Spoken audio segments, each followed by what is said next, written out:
யூஎஸில் நடக்கிற எலெக்ஷன் பற்றி ரொம்ப காம்ப்ளெக்ஸாக இருக்குது. ஏன்னா வந்து 1 இயர் வந்து கண்டினியூஸாக எலெக்ஷன் நடந்துக்கிட்டே இருக்கும். என்ன நடக்குது, யார் ஜெயிக்கிறாங்க, எப்படி நடக்குது, ப்ரொசீஜர் என்ன அப்படின்ட்டு நிறைய பேர் தெரிஞ்சுக்கணும்னு ஆசைப்படுவாங்க. ஆனால் வந்து அது வந்து ரொம்ப காம்ப்ளெக்ஸான இந்தியன் எலெக்ஷன் சிஸ்டத்தை கம்பேர் பண்ணும்போது யூஎஸ் எலெக்ஷன் சிஸ்டம் வந்து பார்த்திங்கன்னா கொஞ்சம் காம்ப்ளெக்ஸான சிஸ்டம். ஸோ வந்து நம்ம இந்த வீடியோவில் என்ன பார்க்க போகிறோம் அப்படின்னா, யூஎஸ் எலெக்ஷன் வந்து எப்படி ஒர்க் அவுட் ஆகுது. கடைசி எலெக்ஷனில் பார்த்தீங்கன்னா ஹிலாரி கிளின்டனோட டொனால்ட் ட்ரம்ப் வந்து பார்த்திங்கன்னா கம்மியான ஓட்டு தான் வாங்கியிருந்தார். ஆனால் அவர் வந்து பிரசிடென்ட் ஆகிட்டார். இது எப்படி சாத்தியம்? ஸோ இது மாதிரி விஷயங்களில் பார்க்க போகிறோம். ஸோ வந்து இதை வந்து நம்ம டேரெக்டாக யூஎஸ் எலெக்ஷனை பற்றி பார்த்தோம் அப்படின்னா நமக்கு வந்து புரியாது. ஏன்னா வந்து கொஞ்சம் காம்ப்ளெக்ஸான விஷயம். ஸோ வந்து அதை புரிகிற மாதிரி எப்படி எக்ஸ்பிளைன் பண்ணுறதுக்காக நம்ம இந்தியன் சிஸ்டத்தை கூட கம்பேர் பண்ணி யூஎஸ் எலெக்ஷன் வந்து எப்படி நடக்குது அப்படின்னு கம்பேர் பண்ணி பார்த்தோம்னா ஈஸியாக வந்து புரிஞ்சிடும். வேர்ல்ட்லேயே வந்து பார்த்திங்கன்னா ஃபஸ்ட்டு டெமோக்ரஸி, அதாவது வந்து மிகப்பெரிய ஜனநாயக நாடுன்னு பார்த்தா இந்தியா, அடுத்து வந்து 2வது மிகப்பெரிய ஜனநாயக நாடு அப்படின்ட்டு பார்த்தா அமெரிக்கா. ஆனால் அமெரிக்காவை பொறுத்த வரைக்கும் இப்போ ட்ரம்ப்பை வந்து மக்கள் வந்து டைரெக்டாக செலக்ட் பண்ண முடியாத நிலைமையில் தான் அவங்களோட சட்டங்கள் இருக்குது. அதாவது ட்ரம்ப் வந்து பிரசிடென்ட் ஆகணும் அப்படின்னா அந்த மக்கள் வந்து நான் ட்ரம்ப் பிரசிடெண்ட்டாக விரும்புகிறேன் அப்படின்ட்டு ஓட் போட்டால் மட்டும் பார்த்தாது, இன்னும் சில விஷயங்களும் வந்து அவருக்கு சாதகம் முடியும். அப்போ தான் வந்து அவர் பிரசிடெண்ட்டாக ஆக முடியும். உதாரணத்துக்கு நான் சொல்கிறேன். ஃபஸ்ட்டு வந்து நம்ம பார்க்க போகிறது வந்து பார்த்திங்கன்னா அமெரிக்க சட்டப்படி யார் வந்து பிரசிடென்ட் எலெக்ஷனுக்கு வந்து போட்டி போட முடியும். ஃபர்ஸ்ட் வந்து பார்த்தீங்கன்னா a natural born citizen of the United States, அதாவது யுனைடெட் ஸ்டேட்ஸில் பிறந்திருக்கணும். கரெக்டுங்களா? அடுத்தது வந்து பார்த்தீங்கன்னா யுனைடெட் ஸ்டேட்ஸில் வந்து குறைஞ்சபட்சம் 14 வருஷம் குடியிருந்திருக்கணும். அடுத்து வந்து பார்த்தீங்கன்னா மிக குறைஞ்ச வயது வந்து பார்த்தீங்கன்னா 35 வயசாச்சு இருக்கணும். இங்கே நேச்சுரல் பார்ன் சிட்டிசன் அப்படிங்கிறது என்ன அப்படின்னா யூஎஸில் பிறந்திருக்கணும். அப்படி இல்லை அப்படின்னா ஒரு வேறு கண்ட்ரியில் கூட பிறந்திருக்கலாம். பட் ஆனால் யூஎஸ் சிட்டிசனோட பேரண்ட்ஸுக்கு வந்து பிறந்திருக்கணும். அதாவது உதாரணத்துக்கு வந்து இப்போ அமெரிக்கன் வந்து வெளிநாட்டுக்கு சுற்றுலா போயிருக்காங்க, அமெரிக்கன் சிட்டிசன். அங்கே வந்து இப்போ இந்தியா வந்துருக்கிறப்ப இந்தியாவில் குழந்தை பிறந்தா கூட அந்த சிட்டிசனை வந்து யூஎஸ் சிட்டிசனாக தான் கருதுவாங்க. ஸோ வந்து அமெரிக்கா லேண்டில் பிறந்திருக்கணும்னு கிடையாது, பட் அமெரிக்கன் சிட்டிசனுக்கு வந்து கண்டிப்பாக பிறந்திருக்கணும். இந்தியன் எலெக்ஷனை பொறுத்த வரைக்கும் ஒரே ஒரு தான். நம்ம வந்து யாருக்கு ஓட்டு போடணும்னு நினச்சோமோ அவங்களுக்கு ஓட்டு போட்டோம்னா, அந்த கட்சிக்கு ஓட்டு போட்டோம்னா அந்த கட்சியோட தலைவர் யாரோ அவர் வந்து போயிட்டு பிரதமர் மந்திரியாக தேர்ந்தெடுத்துருவாங்க. ஸோ இதான் வந்து இந்தியன் இதில் நடக்குது. ஆனால் வந்து அமெரிக்காவை பொறுத்த வரைக்கும் இது வந்து 5 ஸ்டெப்பாக நடக்குது. ஃபஸ்ட்டு வந்து கட்சிக்குள்ள போட்டி. அதே மாதிரி பார்த்தீங்கன்னா யூஎஸில் வந்து மெயினாக 2 பார்ட்டி தான் இருக்குது. இருந்தாலும் பார்த்தீங்கன்னா நிறையா பார்ட்டிஸ் வந்து எலெக்ஷனில் இருந்தாலும் அந்த 3வது பார்ட்டிலாம் வர பார்ட்டிக்கு வந்து அந்த அளவுக்கு ஒரு சிக்னிஃபிகண்டான ஒரு ஓட் சேர்க்க எப்போதுமே கிடைக்காது. பட் அவங்க வந்து ஒரு 2%, 3%, 4% வந்து ஓட்டு வாங்கலாம். பட் ஆனால் 2 பார்ட்டி தான் வந்து மிகப்பெரிய பார்ட்டிஸ். ஸோ வந்து 2 பார்ட்டி எலெக்ஷன் தான். இருந்தாலும் பார்த்தீங்கன்னா அதுக்கு மேலே இருக்கிறவங்க வந்து பிரசிடென்ட்டுக்கு வந்து கேம்பெயினில் ரன் ஆகலாம். சரி, ஓகே. இப்போ வந்து இந்தியாவை பொறுத்த வரைக்கும் எப்படி அப்படின்னா இப்போ வந்து சென்னையில் இருக்குன்னு வைங்க, சென்னையில் ஒரு தொகுதி இருக்குன்னு வைங்க, சென்னை ஒரு தொகுதியாக கன்சிடர் பண்ணிக்கோங்க, எம்பி தொகுதியை, பாராளுமன்ற தொகுதியாக கன்சிடர் பண்ணிக்கோங்க. ஸோ அங்கே வந்து என்ன பண்ணுவாங்க அப்படின்னா ஒரே ஓட்டு தான் வரும். நம்ம அந்த கட்சியோட நம்பருக்கோ இல்லை யாருக்கு வேணாலும் ஓட்டு போடலாம். ஓட்டு போட்டோம்னா யார் மெஜாரிட்டி வராங்களோ அவங்க போய் செலக்ட் ஆயிடுவாங்க. பட் ஆனால் ஃபஸ்ட்டு வந்து யூஎஸில் என்ன நடக்குது அப்படின்னா ஃபஸ்ட்டு கட்சி இருக்குன்னு பார்த்தீங்களா, கட்சிக்கு உள்ள அந்த தொகுதியை யார் வந்து அந்த கட்சிக்கு யார் ரெப்ரசென்ட் பண்ணுறது அப்படின்ட்டு முடிவு பண்ணும். ஸோ இது வந்து நான் சொன்னது காம்ப்ளெக்ஸாக இருந்தால் நான் சிம்பிளாக சொல்கிறேன். உதாரணத்துக்கு வந்து டிஎம்கே சார்பில் டிஎம்கேவும் ஏடிஎம்கேவும் இருக்குது. இந்தியா ஃபுல்லாக அந்த 2 பார்ட்டி தான் இருக்குன்னு வைங்க. இப்போ வந்து டிஎம்கே சார்பில் தயாநிதி மாறன் இருக்கார் அப்படின்னா தயாநிதி மாறன் வந்து நான் போயிட்டு கட்சி வந்து இவர் வந்து கேண்டிடேட்டு தயாநிதி மாறன் வந்து கேண்டிடேட்டு சென்னைக்கு அப்படின்ட்டு சொன்னால் மட்டும் போதாது. என்ன நடக்கும் அப்படின்னா தயாநிதி மாறன் போயிட்டு நிற்கணும், எலெக்ஷனில் நிற்கணும். ஃபஸ்ட்டு வந்து இது வந்து very start of the election. இந்த எலெக்ஷனில் போய் நின்னதுக்கப்புறம் பார்த்தீங்கன்னா அந்த உள்கட்சியில் இருப்பாங்க பார்த்தீங்கன்னா அந்த கட்சி மெம்பர்லாம் சேர்ந்து சரி, ஓகே, தயாநிதி மாறன் பெஸ்ட்டு, இந்த தொகுதிக்கு வந்து நம்ம கட்சி சார்பாக நிற்கிறதுக்கு தகுதி அப்படின்ட்டு அந்த உள்கட்சியில் இருக்காங்க பார்த்தீங்கன்னா கட்சி மெம்பர்ஸ் எல்லாம் ஓட் பண்ணணும். ஸோ தயாநிதி மாறன் நிற்கலாம், யார் வேணாலும் நிற்கலாம். ஸோ அங்கே நிற்கிறப்ப பார்த்தீங்கன்னா அந்த உள்கட்சியில் இருக்குது பார்த்தீங்களா, அது வந்து ஓட்டிங் நடக்கிறப்ப தயாநிதி மாறனோட வேற ஒருத்தர் நிற்கிறாங்க டிஎம்கே சார்பு அப்படின்ட்டா அந்த டிஎம்கேவுக்கு அதிகமான ஓட்டு விழுகிற பட்சத்தில் தயாநிதி மாறன் வந்து போட்டியிட முடியாது. அந்த வேற ஒருத்தர் நிற்கிறாரு பார்த்தீங்களா, அவரு தான் வந்து அந்த கட்சி டிஎம்கே கட்சியை வந்து வரப்போகிற எலெக்ஷனில் வந்து ரெப்ரசன்ட் பண்ண முடியும். ஸோ இன்னும் சிம்பிளாக சொல்ல போனால் தயாநிதி மாறன் தான் வந்து எங்கள் கேண்டிடேட் அப்படின்ட்டு டிஎம்கே தலைமை வந்து சொல்ல முடியாது. அது ஸ்டாலின் வந்து இருக்கார் பார்த்தீங்களா, அவர் வந்து தயாநிதி மாறன் தான் எங்கள் கேண்டிடேட் சென்னையில் அப்படின்னு சொல்ல முடியாது. அதை முடிவு பண்ண வேண்டியது அந்த தொகுதியில் இருக்கிற மக்கள் தான். அதாவது அந்த தொகுதியில் இருக்கிற அந்த கட்சியோட மக்கள் தான் முடிவு பண்ண முடியும். எப்படி வந்து தயாநிதி மாறன் வந்து நின்று அந்த கட்சியில் இருக்கிற மக்களோட ஓட்டை வாங்கி வரப்போகிற எலெக்ஷனில் ரெப்ரசென்ட் பண்ண போகிறாரோ அதே மாதிரி ஏடிஎம்கேவிலையும் பார்த்தீங்கன்னா ஒரு ஆளை நிறுத்தி வைப்பாங்க. ஸோ வந்து கட்சி தலைமை வந்து இவங்க தான் அப்படின்னு சொல்ல மாட்டாங்க, யார் வேணாலும் நிற்கலாம். நின்னதுக்கப்புறம் பார்த்தீங்கன்னா எலெக்ஷன் நடக்கும். உதாரணத்துக்கு வந்து எல்லா தொகுதிக்கும் நடக்கும். சென்னையில் நடக்குது அப்படின்னா ஒருத்தர் நிறுத்துறாங்க அப்படின்னா அவர் வந்து ஓகே அப்படின்ட்டு அந்த கட்சி மெம்பர்ஸில் ஏடிஎம்கேவில் இருக்கிற பார்ட்டி மெம்பர்ஸில் இவர் போட்டாங்கன்னா அவருக்கு ஓட்டு போடுவாங்க. ஸோ வந்து அவர் வந்து ஃபியூச்சரில் வர எலெக்ஷனுக்கும் பார்த்தீங்கன்னா ஏடிஎம்கே சார்பாக அவர் தான் முன்னிலைப்படுத்தப்படுவார். ஸோ இது மாதிரி ஃபஸ்ட்டு வந்து அந்தந்த பார்ட்டி மெம்பர்ஸ்கிட்ட போய் சப்போர்ட்டாக வாங்கினதுக்கப்புறம் தான் வந்து இப்போ வந்து இந்தியாவில் எப்படி 540 தொகுதி இருக்கோ 540 தொகுதிக்கு வந்து 2 பார்ட்டிக்கும் தனித்தனியாக எலெக்ஷன் வச்சு இது பண்ணிக்குவாங்க. அதில் வந்து வின் பண்ணுறவங்க தான் வந்து ஃபர்தராக அடுத்த எலெக்ஷனில் கட்சி சார்பாக போட்டியிட முடியும். ஸோ உதாரணத்துக்கு வந்து 540 தொகுதி இருக்குன்னு வைங்க, உதாரணத்துக்கு சொல்கிறேன், எக்ஸாக்ட் நம்பர் கிடையாது. ஸோ வந்து ஏடிஎம்கே சார்பாக 540 பேரை செலக்ட் பண்ணிக்குவாங்க, டிஎம்கே சார்பாக 540 பேரை வந்து அந்த கட்சி மெம்பர்ஸே வந்து செலக்ட் பண்ணிடுவாங்க. ஸோ இப்போ அந்த 540 பேர் வந்து பார்த்திங்கன்னா போயிட்டு ஒரு மிகப்பெரிய கூட்டம் நடக்கும். இந்த கூட்டத்தில் தான் வந்து பார்த்திங்கன்னா யார் வந்து நம்ம கட்சி சார்பாக டிஎம்கே சார்பாக யார் வந்து பிரசிடென்ட் போருக்கு ரன் ஆகலாம் அப்படின்ட்டும், ஏடிஎம்கே சார்பாக யார் வந்து பிரசிடென்ட்டுக்கு வரப்போகிற எலெக்ஷன் நிற்கலாம் அப்படின்ட்டு முடிவு பண்ணுறது வந்து பார்த்திங்கன்னா இந்த 540 பேரும் சேர்ந்து தான் முடிவு பண்ணும். ஸோ இதில் வந்து யார் வந்து 270 பேருக்கு மேலே வந்து விருப்பப்படுறாங்களோ அந்த மெம்பர் தான் ஃபைனலாக பிரசிடென்ட் எலெக்ஷனுக்கு வந்து ரன் பண்ண முடியும். இதில் வந்து பார்த்திங்கன்னா ட்ரம்ப் வந்து ஒரு சைடும் இன்னொரு சைடு வந்து ஜோ பைடனையும் வந்து முடிவு பண்ணாங்க அந்தந்த கட்சி மெம்பர்ஸ். ஸோ ட்ரம்புக்கு வந்து பார்த்திங்கன்னா உள்கட்சியில் வந்து யாருமே எதிர்ப்புக்கு வந்து மிகப்பெரிய அளவில் இல்லை. பட் ஜோ பைடனுக்கு வந்து பார்த்திங்கன்னா இனிஷியலாக வந்து எதிர்ப்புகள் இருந்துச்சு. இருந்தாலும் பார்த்திங்கன்னா அது மிகப்பெரிய எதிர்ப்புகள், அதாவது அவர் போட்டியாளராக வந்து இருந்தாங்க. பட் இருந்தாலும் மிகப்பெரிய போட்டியாளர்கள்னால ஃபைனலாக வந்து ஜோ பைடனை வந்து அந்த கட்சி செலக்ட் பண்ணாங்க. ஸோ இப்படி வந்து ஃபைனலாக வந்து யார் வந்து வரப்போகிற ஜென்ரல் எலெக்ஷன், அதாவது அடுத்த மாதங்களில் வரப்போகிற ஜென்ரல் எலெக்ஷனில் வந்து இந்த ப்ராசஸில் வந்து பார்த்திங்கன்னா ஜனவரியிலேருந்து ஸ்டார்ட் ஆகிடும். ஸோ ஒரு குறிப்பிட்ட நாட்கள் போனதுக்கப்புறம் பார்த்திங்கன்னா ஒரு 3-4 மாதம் போனது இந்த ப்ராசஸ் முடிஞ்சு யார் வந்து அந்த கட்சியோட பிரசிடெண்ட்டாக ரன் பண்ண போகிறாங்க, அதாவது கட்சிக்கு வந்து ஸோ யார் வந்து அந்த கட்சி சார்பாக பிரசிடென்டல் கேண்டிடேட்டாக இருக்க போகிறாங்க அப்படின்ட்டு வந்து முடிவு பண்ணிடுவாங்க இந்த நேஷனல் மீட்டிங்கில். ஸோ இங்கே வந்து பார்த்திங்கன்னா அந்த நேஷனல் மீட்டிங்கில் செலக்ட் ஆனதுக்கப்புறம் இப்போ வந்து பார்த்திங்கன்னா ட்ரம்ப் செலக்ட் ஆகிட்டார், இந்த சைடு ஜோ பைடன் செலக்ட் ஆகிட்டுங்களா. ஸோ இங்கே வந்து வைஸ் பிரசிடென்ட்டுக்கு வந்து யார் ரன் பண்ணலாம் அப்படின்ட்டு முடிவு பண்ணுறது யார் அப்படின்னா அந்த செலக்ட் பண்ணியிருப்பாங்க பார்த்திங்கன்னா ஜோ பைடனுக்கு வந்து பார்த்திங்கன்னா கமலா ஹாரிஸை வந்து செலக்ட் பண்ணாங்க. ஸோ அதே மாதிரி ட்ரம்ப் வந்து வைஸ் பிரசிடென்ட்டுக்கு ஒரு ஆளை செலக்ட் பண்ணிங்க, அதாவது ரன்னிங் மேட் அப்படிம்பாங்க. வைஸ் பிரசிடென்ட்டுக்கு வந்து யார் இந்த செலக்ட் பண்ண ஃபைனலாக வந்து செலக்ட் ஆகிறாங்க பார்த்தீங்களா, அந்த உள்கட்சியில் வந்து நீங்கள் பிரசிடென்ட்டுக்கு நில்லுங்க அப்படின்ட்டு உள்கட்சியில் இருக்கிற எல்லாரும் ஓட்டு போடுறாங்க பார்த்தீங்களா. ஓட்டு போட்டதுக்கப்புறம் ட்ரம்ப்போ இல்லை ஜோ பைடனோ அவங்களே வந்து பார்த்திங்கன்னா அவங்க யார் வந்து ரன்னிங் மேட்டை செலக்ட் பண்ணலாமோ அவங்களே செலக்ட் பண்ணிக்குவாங்க. ஸோ வந்து ரன்னிங் மேட்டும் பார்த்திங்கன்னா ரொம்ப ஃபேமஸான ஆளாக தான் செலக்ட் பண்ண முடியும். ஸோ அவங்களால வந்து பார்த்திங்கன்னா எக்கச்சக்கமான ஓட்டுகள் வரும். உதாரணத்துக்கு வந்து பார்த்திங்கன்னா இப்போ உத்தரப்பிரதேசத்தில் இருக்கிற ஒருத்தர் வந்து ரன்னிங் மேட்டுக்கு வந்து செலக்ட் பண்ணலாம். அப்படி செலக்ட் பண்ணுற பட்சத்தில் பார்த்திங்கன்னா ஏன்னா உத்தரப்பிரதேசத்தில் இந்தியாவில் மிகப்பெரிய ஸ்டேட்டு, அதனால் அங்கே நிறைய தொகுதிகள் இருக்குது. அதே மாதிரி பார்த்திங்கன்னா அது மாதிரி நிறைய கால்குலேஷன் வச்சு தான் ரன்னிங் மேட்டையும் செலக்ட் பண்ணுவாங்க.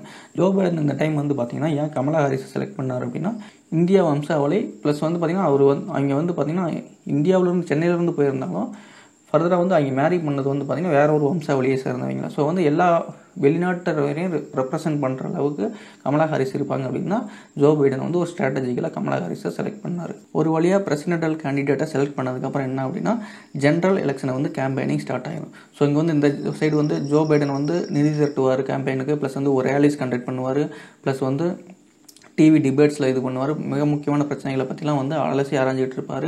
அதே மாதிரி பார்த்திங்கன்னா அந்த சைடு ட்ரம்ப் வந்து அந்த கட்சியை சேர்ந்த எல்லாரும் ஒரு மனதாக வந்து ட்ரம்ப் வந்து வின் பண்ண வைக்கணும் அப்படின்ட்டு அவங்களாம் வந்து ஒரு சைடாக ஒர்க் பண்ண ஆரம்பிப்பாங்க. ஸோ வந்து இங்கே காம்படிஷன் வந்து நேரம் ஆயிரும், 2 பேருக்கு நடுவில் தான் இருக்கும். 3வது நிறைய பேர் வந்து ரன் பண்ணுவாங்க பிரசிடென்ட் எலெக்ஷனுக்கு, எவ்வளோ பேர் வேணாலும் ரன் பண்ணலாம். பட் அந்த மெம்பர்ஸ்லாம் வந்து பார்த்திங்கன்னா மிகப்பெரிய அளவில் ஓட்டு வாங்க மாட்டாங்க. காம்படிஷன் வந்து பிரைமரியாக இந்த 2 பார்ட்டி கேண்டிடேட்டுக்கு உள்ள மட்டும்தான். ஸோ இந்த கேம்பெயின் வந்து ரொம்ப அக்ரெசிவாக போய்ட்டுருக்கும். அதே மாதிரி இந்த கேம்பெயினில் வந்து மிக முக்கியமான ஒரு விஷயம், இந்தியாவை பொறுத்த வரைக்கும் இப்போ ராகுல் காந்தியோ இல்லை வந்து மோடியோ கேம்பெயின் பண்ணாங்கன்னா மக்களுக்கு நடுவில் தான் போய் கேம்பெயின் பண்ணுவாங்க. ஆனால் வந்து யுனைடெட் ஸ்டேட்ஸை பொறுத்த வரைக்கும் மிகப்பெரிய அளவில் கேம்பெயின் நடக்கிறது வந்து பார்த்திங்கன்னா ஆன்லைனில் நடக்கும்.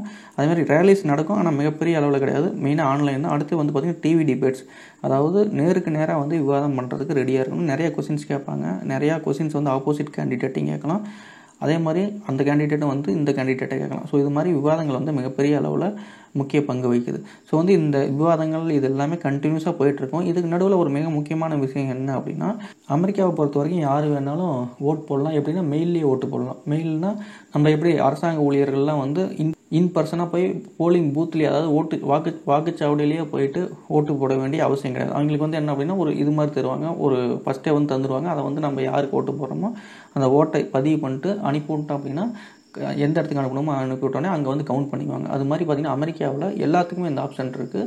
ஸோ அது வந்து பார்த்திங்கன்னா நீங்கள் வேணாலும் யார் வேணாலும் ஜென்ரல் பப்ளிக்கே வந்து எலெக்ஷன் டே அன்னைக்கு பூத்துக்கு தான் போய் ஓட் பண்ணணும் அப்படிங்கிற அவசியம்லாம் கிடையவே கிடையாது.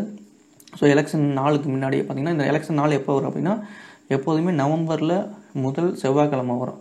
ஸோ வந்து நவம்பர் மந்த்து நடக்கும். அதில் வந்து முதல் செவ்வாய்க்கிழமை வந்து ஜென்ரலாக வந்து அந்த டேவில் தான் எலெக்ஷன் நடக்கும். ஸோ வந்து என்ன பண்ணுவாங்க அப்படின்னா, அதுக்கு முன்னாடியே வந்து ஓட் பண்ண ஆரம்பிச்சிருவாங்க. எல்லோரும் வந்து யார் யாரெல்லாம் ஓட் பண்ணணுமோ பண்ணலாம். ஸோ வந்து நம்ம அந்த ஓட்டு வந்து நம்ம யாருக்கு போட போகிறோமோ அவங்கள வந்து செலக்ட் பண்ணி நம்ம அனுப்ப வேண்டிய இடத்துக்கு அனுப்பிட்டோம்னா அது கவுண்ட் பண்ணிக்குவாங்க. ஸோ வந்து அது மாதிரியே வந்து எக்கச்சக்கமான ஓட்டு வந்து எலெக்ஷன் நடக்கிறதுக்கு முன்னாடியே பதிவாயிரும். ஸோ வந்து நவம்பர் 3 எலெக்ஷன் ஸ்டார்ட் ஆகும். யூஸ்வலாக வந்து பார்த்திங்கன்னா மார்னிங் 5 o'clock கூட ஓட்டு சில இடத்துல வந்து ஸ்டார்ட் ஆகிடும். கண்டினியூஸாக ஓட்டு வந்து பூத்தில் வந்து கண்டினியூஸாக வந்து ஓட் பண்ணிக்கிட்டே இருக்கலாம். ஸோ நைட்டு 9 o'clock வரைக்கும் கூட ஓட் பண்ணலாம். பட் இந்தியாவில் பார்த்தீங்கன்னா ஜென்ரலான ஒரு டைம் தான். ஸோ 7 மணிக்கு ஆரம்பித்து ஈவினிங் 6 மணிக்கு முடியும்னா எல்லா த்ரூ அவுட் த இந்தியா வந்து இது முடிஞ்சிடும். பட் அமெரிக்காவை பொறுத்த வரைக்கும் எப்படி அப்படின்னா, எவ்வளோ நேரம் ஓட்டிங் நடக்கணும் அப்படிங்கிறத முடிவு பண்ணுறது அந்த ஸ்டேட்ஸ் தான். ஸோ வந்து மக்கள் வந்து போய் செலக்ட் பண்ணுறது யார் அப்படின்னா எலக்ட்ரோல்ஸ் அப்படிம்பாங்க, அதாவது எலக்டோரல் காலேஜ் அப்படிம்பாங்க. ஸோ அந்த கேண்டிடேட், அதாவது எம்பி இருக்காங்க பார்த்தீங்களா இந்தியாவில், ஸோ அது மாதிரி எம்பியை தான் வந்து மிகப்பெரிய அளவில் செலக்ட் பண்ணுறதுக்கு ஓட்டு போடணும். ஸோ எல்லோரும் வந்து ஓட்டு போடுவாங்க. ஒவ்வொரு தொகுதிக்கும் இப்போ வந்து ஒரே ஒரு ஆளை தான் செலக்ட் பண்ணுவாங்க. முன்ன வந்து பார்த்திங்கன்னா அந்த கட்சி சேர்ந்தவங்களை செலக்ட் பண்ணாங்க. இப்போ வந்து இந்தியாவில் நடக்கிற மாதிரி சேம் கான்செப்ட் தான். அந்தந்த தொகுதியில் வந்து நம்மளைய வரப்போகிற 4 வருடங்களுக்கு யாரை ரெப்ரசன்ட் பண்ணணும் அப்படின்ட்டு செலக்ட் பண்ணிடுவாங்க. நான் ஆல்ரெடி சொன்ன மாதிரி நவம்பர் மாதம் முதல் செவ்வாய்க்கிழமை நடக்கும். ஸோ வந்து இங்கே போயிட்டு நம்ம எல்லாரும் போயிட்டு நம்ம ட்ரம்ப்புக்கோ இல்லை ஜோ பைடனுக்கோ ஓட்டு போடலாம் அப்படின்னு நினச்சிட்டு போவோம். பட் ஆனால் அங்கே போய் ஓட்டு போட வேண்டியது யாருக்கு அப்படின்னா அந்த தொகுதியோட எம்பி, அதாவது மெம்பர் ஆஃப் பார்லிமெண்ட்டுக்கு தான் வந்து ஓட்டு போடுவோம். ஸோ வந்து இங்கே நம்ம போடுற ஓட்டு வந்து அந்த மெம்பர் ஆஃப் பார்லிமெண்ட்டை செலக்ட் பண்ணுறதுக்கு தான் யூஸ் ஆகும். ஸோ வந்து நான் வந்து சென்னை சேர்ந்தேன் அப்படின்னா அந்த தயாநிதி மாறன் வேணுமா இல்லை ஏடிஎம்கே சார்பில் இருக்கிறவர் வேணுமா அப்படின்னு டிசைட் பண்ணி ஓட்டு போடுவேன். ஸோ இந்த ஓவரால் ஓட்டு வந்து நம்ம டைரெக்டாக வந்து இப்போ பிரைம் மினிஸ்டர் செலக்ட் பண்ணுறதுக்கு இந்தியாவில் போனாலும் அமெரிக்காவை பொறுத்த வரைக்கும் அந்த ஓட்டு வந்து அதோட பவர் என்ன அப்படின்னா அந்த தொகுதியோட எம்பியை செலக்ட் பண்ணுறதுக்கு உண்டான பவர் தான் இருக்குது. ஸோ வந்து ஃபர்தராக வந்து நடக்கிற எலெக்ஷனில் வந்து பார்த்திங்கன்னா தான் அந்த எம்பி தான் வந்து யார் வந்து நெக்ஸ்ட்டு பிரசிடென்ட் ஆகணும், ஜோ பைடனா இல்லை வந்து ட்ரம்ப்பா அப்படின்ட்டு முடிவு பண்ணுவாங்க. ஸோ இங்கே வந்து அதனால தான் வந்து பார்த்திங்கன்னா இந்த எலெக்ஷனில் மிகப்பெரிய அளவில் கேம்பெயின் நடக்கும். கேம்பெயின் நடக்கிறப்ப அந்தந்த பார்ட்டி கேண்டிடேட்ஸை வின் பண்ணுறதுக்கு வந்து வின் பண்ண வைக்கிறதுக்காக ட்ரம்ப்பும் ஜோ பைடனும் ரொம்ப அளவில் முயற்சி பண்ணுவாங்க. ஸோ இங்கே வந்து இன்னும் ஒரு 2 ஸ்டேட் வந்து பார்த்திங்கன்னா ஒரு விசித்திரமான நடைமுறையை ஃபாலோ பண்ணுறாங்க. எப்படி அப்படின்னா, இப்போ வந்து இந்தியாவை பொறுத்த வரைக்கும் எல்லா ஸ்டேட் இருக்குன்னு வைங்க. இதில் ஒரு 2 ஸ்டேட்டு வந்து எப்படி ஃபாலோ பண்ணுறாங்க அப்படின்னா, இப்போ வந்து அந்த தொகுதியில் தமிழ்நாட்டில் உதாரணத்துக்கு அந்த ஸ்டேட்டுன்னு வைங்க, தமிழ்நாட்டில் 40 தொகுதி இருக்குன்னு வைங்க உதாரணத்துக்கு. ஸோ வந்து ஒரு கட்சி வந்து 21 ஓட்டும் இன்னொரு கட்சி வந்து பார்த்திங்கன்னா 19 ஓட்டும் ஜெயிச்சிட்டாங்க அப்படின்னா மொத்தம் 40 ஓட்டு கட்டுங்களா அந்த ஸ்டேட்டுக்கு.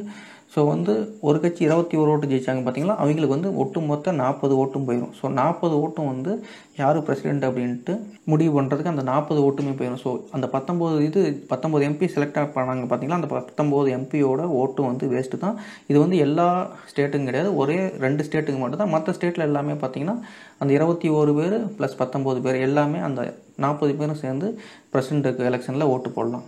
பட் ஆனால் 2 ஸ்டேட்டில் மட்டும் பார்த்திங்கன்னா 21 தொகுதி ஜெயிச்சாங்க பார்த்தீங்களா, அவங்களுக்கு வந்து மீதி இருக்கிற 19 தொகுதியும் விட்டு கொடுக்கணும். ஸோ வந்து 40 பேரும் வந்து பார்த்திங்கன்னா தோற்றுருந்தாலும் சரி, அந்த கட்சி அந்த ஏரியாவில் மெஜாரிட்டி வந்துருச்சா அந்த தோத்த எம்பிஸ் இருப்பாங்களா பார்த்தீங்களா, அவங்களோட ஓட்டும் பிரசிடெண்ட்டை செலக்ட் பண்ணுறதுக்கு யூஸ் பண்ணிக்கலாம். ஸோ இது வந்து எப்போ நடக்கும் அப்படின்னா, இந்த ஜென்ரல் எலெக்ஷன் வந்து பாப்புலர் ஓட்டு எப்போ நடக்கும் அப்படின்னா நவம்பரில் செவ்வாய்க்கிழமை, ஃபஸ்ட்டு செவ்வாய்க்கிழமை நடக்கும். இதில் வந்து பார்த்திங்கன்னா இந்த செவ்வாய்க்கிழமை முடிஞ்சோடனே இமீடியட்டாக அன்றைக்கி நைட்டே வந்து ஓட் கவுண்டிங் ஸ்டார்ட் பண்ணிடுவாங்க. ஓட் கவுண்டிங் அன்றைக்கி நைட்டே வந்து தெரிஞ்சிடலாம். பட் ஆனால் காம்படிஷன் வந்து ரொம்ப ரொம்ப க்ளோஸாக போகிற பட்சத்தில் என்னாங்க அப்படின்னா இன்னும் வந்து ரீகவுண்ட் கேட்கலாம், இல்லை வந்து கோர்ட்டில் போய் சேலஞ்ச் பண்ணலாம். இதெல்லாம் வந்து கண்டினியூஸாக நடந்துக்கிட்டே இருக்கும். பட் காம்படிஷன் மிகப்பெரிய அளவில் இல்லை, டிஃப்ரென்ஸ் வந்து ரொம்ப கம்மியாக இருக்குது அப்படின்னா அன்றைக்கி நைட்டே வந்து தெரிஞ்சிடும் யார் வின் பண்ண போகிறாங்க அப்படின்ட்டு. டைரெக்டாக ஓட் பண்ணாமல் போஸ்டல் அனுப்புகிறாங்க பார்த்தீங்களா, அந்த போஸ்டல் ஓட்டெலாம் வந்து சேர்றதுக்கு வந்து இன்னும் டைம் கொடுத்துருப்பாங்க. நிறைய டைம் வந்து ஒவ்வொரு ஸ்டேட்லேயும் அதே மாதிரி ஆல்ரெடி நான் சொன்ன மாதிரி ஒவ்வொரு ஸ்டேட்டுக்கு ரூல்ஸ் இருக்குது. ஸோ வந்து இன்னும் 10 நாள், 5 நாள், 3 நாள் அப்படி கூட எக்ஸ்ட்ரா டைம் கொடுத்துருப்பாங்க. ஸோ வந்து காம்படிஷன் ரொம்ப நேரமாக இருந்துச்சுன்னா அந்த ஓட்டெல்லாம் வந்ததுக்கப்புறம் எண்ணி முடிச்சதுக்கப்புறம் தான் அந்தந்த தொகுதியில் வந்து யார் ஜெயிச்சாங்க அப்படின்ட்டு அந்தந்த ஸ்டேட்டு அனௌன்ஸ் பண்ணுவாங்க. ஸோ இதில் வந்து பார்த்திங்கன்னா இப்போ இந்தியாவை பொறுத்த வரைக்கும் உத்தரப்பிரதேசத்தில் அதிகமான தொகுதிகள் இருக்குது. அதே மாதிரி பார்த்திங்கன்னா அமெரிக்காவில் அதிகமான பாப்புலேஷன் இருக்கிற ஏரியா வந்து பார்த்திங்கன்னா கலிஃபோர்னியாவில் வந்து பார்த்திங்கன்னா கிட்டத்தட்ட 55 எம்பிஸ். இங்கே வந்து எம்பிஸ் அப்படிங்கிறோம், அங்கே வந்து பார்த்திங்கன்னா எலக்டோரல்ஸ் அப்படிம்பாங்க. ஸோ வந்து 55 எலக்டோரல்ஸ் இருக்காங்க கலிஃபோர்னியாவில் மட்டும். அடுத்தது வந்து பார்த்திங்கன்னா ஃப்ளோரிடாவில் ஒரு 27, டெக்சாஸில் வந்து பார்த்திங்கன்னா ஒரு 34. இது மாதிரி பெரிய ஸ்டேட்ஸ் வந்து நிறையா இருக்குது. சில ஸ்டேட்ஸ் வந்து பார்த்திங்கன்னா 3, 2 அப்படிலாம் கூட சில ஸ்டேட்ஸு இருக்க தான் செய்யுது. அடுத்து வந்து இந்த பிரச்சனை எல்லாமே சேலஞ்ச் பண்ணி ஓட்டு கவுண்ட் பண்ணி யார் யார் அந்தந்த எம்பி அப்படின்ட்டு டிசைட் பண்ணுறதுக்கு கிட்டத்தட்ட 1 மாதம் டைம் இருக்கும். ஸோ இருக்கிற பிரச்சனையெல்லாம் கோர்ட்டில் போய் சால்வ் பண்ணிடணும். ஏதாவது ரீகவுண்ட்டு காம்படிஷன் டைட்டாக இருக்குது அப்படின்னா ரீகவுண்ட்டு கேட்கலாம். ஸோ இது மாதிரி இது எல்லாமே வந்து பார்த்திங்கன்னா அந்த 1 மாதத்தில் வந்து முடிச்சிடணும். ஸோ இப்போயும் வந்து பார்த்திங்கன்னா பிரசிடெண்ட் வந்து செலக்ட் பண்ணுறது கிடையாது. இந்த 1 மாதம் வந்து யார் யார் அந்த தொகுதியில் ஜெயிச்சமோ அவங்கள வந்து டிசைட் பண்ணுறதுக்கான டைம். ஸோ இது முடிஞ்சதுக்கப்புறம் பார்த்திங்கன்னா காம்படிஷன் நேராவாக இருந்தது அப்படிங்கிற பட்சத்தில் ரொம்ப டிசம்பரில் தான் தெரிய வரும் ரிசல்ட். ஸோ இங்கே வந்து என்னாங்க அப்படின்னா டிசம்பர் வரைக்கும் இந்த பிரச்சனைலாம் முடிஞ்சதுக்கப்புறம் போயிட்டு இந்த எம்பிஸ் இருப்பாங்க பார்த்திங்களா, நம்ம வந்து எம்பிங்ஸ்ங்கிறோம் நான் ஆல்ரெடி சொன்ன மாதிரி அங்கே வந்து எலக்டோரல்ஸ் அப்படிம்பாங்க. ஸோ அவங்கெல்லாம் சேர்ந்து ஓட்டு போடணும். ஸோ இங்கே போயிட்டு ஓட்டு போடுறப்ப யாரை வந்து நம்ம பிரசிடெண்ட்டாக வேணும் அப்படின்ட்டு, அதாவது மக்கள் முடிவு பண்ண முடியாது, மக்கள் சொல்கிற எம்பிஸ் தான் வந்து ஃபைனலாக போய் முடிவு பண்ணுவாங்க. ஸோ 540 தொகுதியில் யார் 271 மெம்பர்ஸோட இது வந்து ஓட்டு கிடைக்குதோ அவங்க தான் வந்து அடுத்த பிரசிடெண்ட்டாக செலக்ட் ஆக முடியும். ஸோ இங்கே வந்து கேட்கலாம், இப்போ வந்து பார்த்திங்கன்னா 50% ஓட்டு வாங்கினா கூட நீங்கள் வந்து ஃபைனலாக இப்போ உதாரணத்துக்கு வந்து இது வரைக்கும் 5 டைம் நடந்த எலெக்ஷனில் அமெரிக்கன் ஹிஸ்ட்ரியில் 5 டைம் நடந்த எலெக்ஷனில் ஒரு சுவையான சம்பவம் என்னென்னா, ஈவன் வந்து லாஸ்ட் டைம் ட்ரம்ப் ஜெயிச்சது கூட பார்த்திங்கன்னா ட்ரம்ப்புக்கு வந்து மக்கள் ஓட்டு போட்டது, ட்ரம்ப் வந்து நீ இங்கே வந்து பிரசிடெண்ட்டாக இருந்துக்கோ அப்படின்ட்டு வந்து பார்த்திங்கன்னா சப்போர்ட் பண்ணி சொன்ன மக்களோட எண்ணிக்கை வந்து பார்த்திங்கன்னா 47.30% தான். ஆனால் வந்து ஹிலாரி கிளின்டனுக்கு வந்து சப்போர்ட் பண்ணுவீங்க வந்து பார்த்திங்கன்னா நீங்கள் பிரசிடெண்ட்டுக்காக இருந்துக்கோங்க அப்படின்ட்டு பார்த்திங்கன்னா 47.75. ஆனால் வந்து பார்த்திங்கன்னா ட்ரம்ப்பும் கம்மியான மக்களோட ஆதரவு இருந்தாலும் அவர் வந்து ஃபைனலாக பிரசிடெண்ட் ஆகிட்டார். அதுக்கு வந்து என்ன காரணம் அப்படின்னா, ஃபைனலாக அந்த எலக்ட்ரோரல்ஸ் எம்பி செலக்ட் பண்ணுவாங்க பார்த்திங்களா, அந்த எம்பி வந்து ஃபைனலாக ஓட்ட அடிப்படையில் பார்த்திங்கன்னா 306 எம்பிகளோட சப்போர்ட் வந்து ட்ரம்ப்புக்கும் கிளின்டனுக்கு வந்து பார்த்திங்கன்னா வெறும் 232 ஓட்டு தான் கிடச்சிது. ஸோ வந்து இங்கே பார்த்திங்கன்னா 270 இருந்தாவே ஆட்டோமேட்டிக்காக வந்து பிரசிடெண்ட் ஆகிடலாம். ஸோ வந்து அதனால் பார்த்திங்கன்னா ட்ரம்ப் வந்து பிரசிடெண்ட் ஆகிட்டார், கிளின்டனால் பிரசிடெண்ட் ஃபைனலாக ஆக முடியல. ஸோ வந்து கிளின்டன் வந்து பார்த்திங்கன்னா எப்படி அப்புறம் 47.75, அதாவது ஹிலாரி கிளின்டன் வந்து எப்படி 47.75% ஓட்டு வாங்கினாங்க அப்படின்னா, சில ஸ்டேட்ஸ் இருக்கும் பார்த்திங்களா, மிகப்பெரிய ஸ்டேட்ஸ் இருக்கும். அந்த ஸ்டேட்ஸில் வந்து எக்கச்சக்கமான ஓட்டு கிளின்டனுக்கு கிடச்சிது. உதாரணத்துக்கு நான் ஆல்ரெடி சொன்ன மாதிரி கிட்டத்தட்ட 55 சீட் இருக்குன்னு சொன்ன கலிஃபோர்னியாவில் வந்து பார்த்திங்கன்னா மிகப்பெரிய அளவில் கிளின்டனுக்கு சப்போர்ட் இருந்துச்சு. So majority of the voters வந்து கிளின்டனுக்கு ஓட்டு பண்ணியிருந்தாங்க. பட் ஆனால் அவங்கள வந்து 55 எலக்டோரல்ஸ் 55 எம்பி தான் வந்து இப்போ வந்து உதாரணத்துக்கு வந்து கலிஃபோர்னியாவில் எலெக்ஷன் நடக்குது அப்படின்னா கலிஃபோர்னியாவில் 70 to 75% மக்கள் வந்து கிளின்டனை வந்து நீங்கள் பிரசிடெண்ட்டாக இருக்கணும்னு ஒத்துக்கிறாங்க. பட் ஆனால் அங்கே அந்த பவர் வந்து எம்பிஸோட பவர் வந்து பார்த்திங்கன்னா வெறும் 55 தான். ஸோ மற்ற ஸ்டேட்டோட எம்பிஸ்லாம் வந்து இருப்பாங்க பார்த்திங்களா. ஸோ அங்கெல்லாம் வந்து வர்றப்போ ஃபைனலாக கிளின்டனால் அவ்வளோ ஜெயிக்க முடியல. பட் பெரும்பாலான மக்கள் அடிப்படையில் பார்த்திங்கன்னா ஓட்டு வந்து அதிகமாக விருப்பப்பட்டது ஹிலாரி கிளின்டன் தான் வரும்னு விருப்பப்பட்டாங்க. இருந்தாலும் பார்த்திங்கன்னா சின்ன சின்ன ஸ்டேட்ஸில் நிறையா ஸ்டேட்ஸில் டொனால்டு ட்ரம்ப் வின் பண்ணனால ஃபைனலாக ஒரு 306 எம்பிக்களோட ஓட்டை வாங்கி ஃபைனலாக பிரசிடெண்ட் ஆனார். ஸோ இப்படி தான் வந்து பார்த்திங்கன்னா எலெக்ஷன் வந்து யூஎஸில் நடக்கும். ஸோ வந்து இது காம்ப்ளெக்ஸான விஷயம் தான். பட் நான் எக்ஸ்பிளைன் பண்ணது உங்களுக்கு பெரும்பாலான விஷயங்களை வந்து ஈஸியாக புரிஞ்சுருக்குன்னு நினைக்கிறேன். ஸோ அடுத்து வந்து பார்த்திங்கன்னா எலெக்ஷன் முடிஞ்சு இது வந்து டிசம்பரில் முடிஞ்சோடனே டிசம்பர் 14th or 15th அந்த டைமில் வந்து பார்த்திங்கன்னா எலெக்ஷன் பிரசிடெண்ட்டை வந்து இந்த எம்பிஸ்லாம் சேர்ந்து செலக்ட் பண்ணுவாங்க. அதுக்கப்புறம் பார்த்திங்கன்னா இன்னும் கொஞ்ச நாள் கூட கரண்ட்டாக இருக்கிறவரே வந்து இருப்பார். அப்புறம் January 21 வந்து யார் வின் பண்ணாங்களோ லாஸ்ட் எலெக்ஷனில் அவங்க வந்து பதவி ஏற்றுக்குவாங்க. பதவி ஏற்றதுக்கப்புறம் பார்த்திங்கன்னா கிட்டத்தட்ட 4 வருஷம் வந்து உலகத்தையே ஆள்ற அளவுக்கு பவர் இருக்கிற அந்த போஸ்டிங் வந்து அந்த 4 வருஷத்துக்கு வந்து அவருக்கு தான் கிடைக்கும். ஸோ வீடியோ பார்த்து மிக்க நன்றி. மீண்டும் அடுத்த வீடியோவில் சந்திப்போம். நன்றி, வணக்கம்.